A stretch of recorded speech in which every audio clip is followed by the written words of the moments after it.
Another Mail Call Monday. I'm starting out something new. Thought I'd show you guys what kind of progress I've been making and what it was I had to get in the mail. Now, I had to order it because I just drove down to this place just a few days ago to get some materials. If you've been following Facebook, you'll see a couple little projects I put out there, but I started practicing leather. I have a couple of sheaths I want to make, actually 3 sheaths, and I thought, well, now's a good time to practice because they like leather. So I'm trying my hand at some leather sheaths for my knives. Now, you might be asking, why don't I already do leather?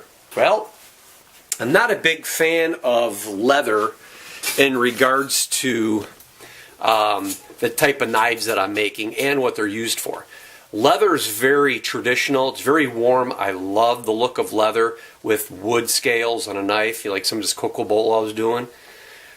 But when you're taking a knife and you're doing a lot of whether it's with animals, you're processing animals, or if you're bushcrafting and you don't clean your knife very well and you stick it back in the sheath, or if you're out in the weather, the leather absorbs the moisture a lot easier. If you don't maintain your knives and you're not particular about that kind of stuff, the leather is going to hold on to the sand and the dirt and the blood and the mud and the guts and the grit and all the junk you don't want inside your leather sheath. As well as if your leather sheath gets moisture in it and you're out and about throughout the woods and you're doing things, it'll have a tendency of promoting rust on your knife. Now, with that said, I do use D2 steel for the majority of all of my knives, unless somebody wants 154 cm. So D2 steel is a lot less susceptible to rust in that environment. It will rust. It is still a carbon steel, but because it has such high levels of chromium and such, it really lends itself to be part of the stainless steel family as well. If you don't know much about stainless steels and regular steels and carbon steels, you guys can look all that up. I'm no metallurgist. I am just new in all this myself, so I can't sit here and preach to everybody exactly the pros and cons of the metal makeup and everything, the compositions of every blade. But I can tell you that if you start at the 1084s and 1095s, that's your cheapest end steels, and therefore they're susceptible to rust a lot faster. Then you have your 01, and then I think you can get up to your A2s and such. Then you start your tool steels. D2, the A2, I think S1 or something like that. There's a bunch of different kinds in there that are tool steels that lend themselves to be a little bit more durable when it comes to making knives out of them. Being in D2, it lends you to having a happy medium between cost and durability and quality of steel, so that's why I do that. But anyhow, this is about leather. So, well, here, let me show you what I got so far. Okay. Well, I made this. This is going to be a garland sheath, and it's still in the works, of course. I still have to stitch. I do have to stitch the belt loop on here, but I just did the tooling, and I dyed this, and now I'm waiting for another dye to come because this is going to actually have a antiqued look to it. You take some black and you rub it in there. Forgot the name of it. Fiebing's makes it, but it's this black kind of dye that you rub inside here, and then you wipe it down a little bit and you brush it into leather, and it really gives a nice look. So I'm doing that, so I'm waiting on that, but I have to stitch this on, and then I can stitch this. I can stitch this together. I already have the little piece in there, the filler piece in there, glued in, so I have to stitch all this together, re-dye this, and actually I'm going to do hit it on the sander, and then I'll be hitting with some edge coat stuff. So I got one here for garland, and then I got another one here. This is a knife sheath for Tony. This was the first one I actually did. Actually, this was number 2 out of the ones I've done. Been practicing a lot, and I did 2 so far of garlands. I did 2 of Tony's, and there's another one here. I'm on my 3rd one for that. And that was only because I messed up the left side, right side carry, and then I also made it too small. That's the hard thing I've been trying to fight with, is getting enough material to wrap the knife and not waste too much. So I got a couple here, but I need some tooling, and I need some other little pieces of equipment and such. So my dies didn't show up, but I do have this bag here. That, I thought I'd show you what I have so far. Alrighty here, what do we have? Let's see, aha! I got a new mallet. Tandy leather. Yeah, see, so I was just down to Tandy's a little while ago and forgot all about getting certain things I didn't know, and So I got myself a good crafting hammer. I got a good mallet. That'll be nice. So I got that mallet, and oh, they sent me another catalog. Cool. Leather catalog and such there. Oh, and this gal here, I'm going to tell you right now, this gal Diana, I was there at Tandy a week ago. Awesome help. Perfect. I mean, these folks, her and the place down in Tacoma there, I mean, they were so helpful. And I like to go there because then you can see everything. So now what we have here is some tools.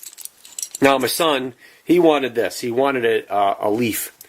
Got myself another one of these because they're only like $6 each.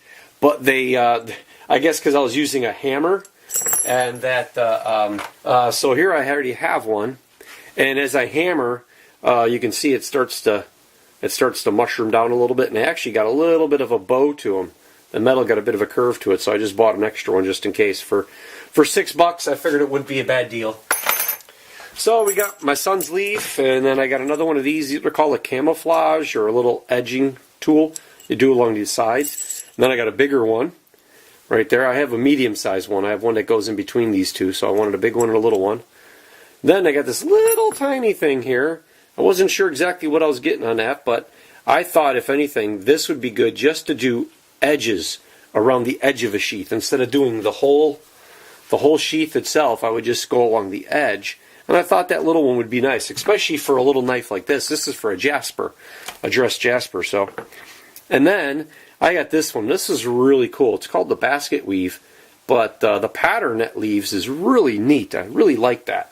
So yeah, I'm going to practice. What I should do is I should get a piece of leather and dampen it. Oh, matter of fact, I have a piece of leather here.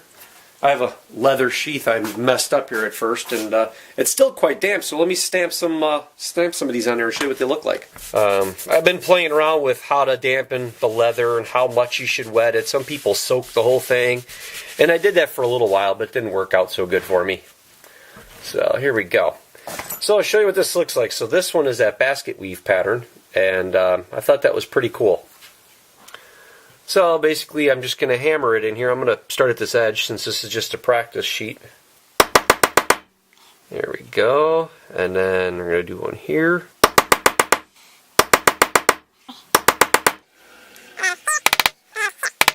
That was a quick one, but that'll give you an idea what that looks like. See? That's slick. So now we got my son's leaf. There we go. Look at that. That's nice. Alright, now these are nice little edging tools. What they call camouflage.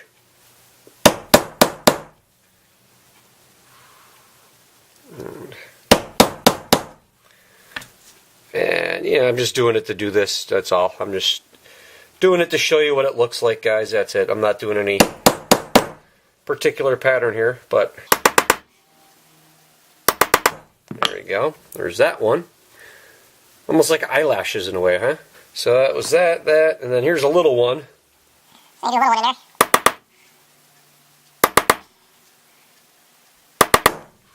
It might even lend itself to make a nice little design. See? Get the little one and then a big one.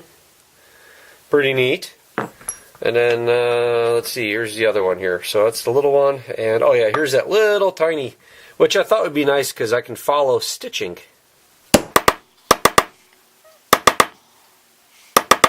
So, and there you have that. Now there's a way to do that. You're supposed to, here, I'll do it correctly so I can show you guys. I don't know if I could do that in here. Here we go. Yeah, I could do that. Nope, I can't. Okay, so we're going to do that. And then you do this.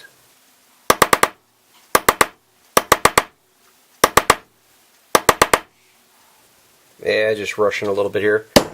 Just to kind of show you what the pattern would look like. So it's basically, as you'll see, this pattern, this one's off right there, so just ignore that one. But this pattern is just like this pattern, just smaller. So it's really neat looking though. I like it. Hey guys, so yeah, so if you think you want to dabble in leather, you know, I got a lot of this too because the kids and I are going to do crafts. They really like it, and we were doing lathe work for a little while. Let me tighten you up here. We were doing some lathe stuff. But my daughter just isn't strong enough, and she's so short. We got to put her on a stool, and it's just, I guess her confidence level isn't 100% with dealing with the lathe.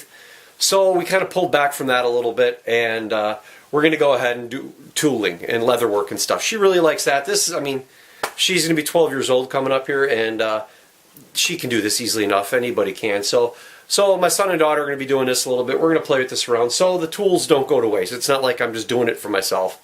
So that's kind of nice. But if you guys are looking at stuff, I know Tandy has their own website. It's tandyleather.com. But you can also jump on Amazon.com and buy stuff from there. But I'll put it on there. But Diana was, really good store and stuff like that. They run a really good business down there. Again, leatherwork isn't all that cheap, but you're paying for decent stuff. And all the tools I'm getting, they're only $4.99, $5.99. I think a couple of these only cost $3. They do make some nicer ones, and I don't remember the name offhand. I could put that link down below, but those are $25, $30 tools, stamping tools, but they didn't have all the patterns that we liked. So we went a little bit cheaper because it had the pattern we wanted, and if they look well and they work out well, I'll just buy 2 or 3 of them. For the price, for $5, $6 each, you can buy 2 or 3 of them, so you always have them laying around. But anyhow, guys, thanks for stopping over. Thanks for supporting the channel. Jump over to CK Knife and Tool for all the new knife releases and the knives that are for sale right now. They're up on the website. I'm kicking around an idea about making a store, an actual store part, but too much stuff right now. I got to finish my knives, got to finish my leather, do all that. But again, thank you very much. Like, share, subscribe, all that good stuff. Jump over to the other videos, see what I've been doing lately. And don't forget patreon.com/CK Knife and Tool.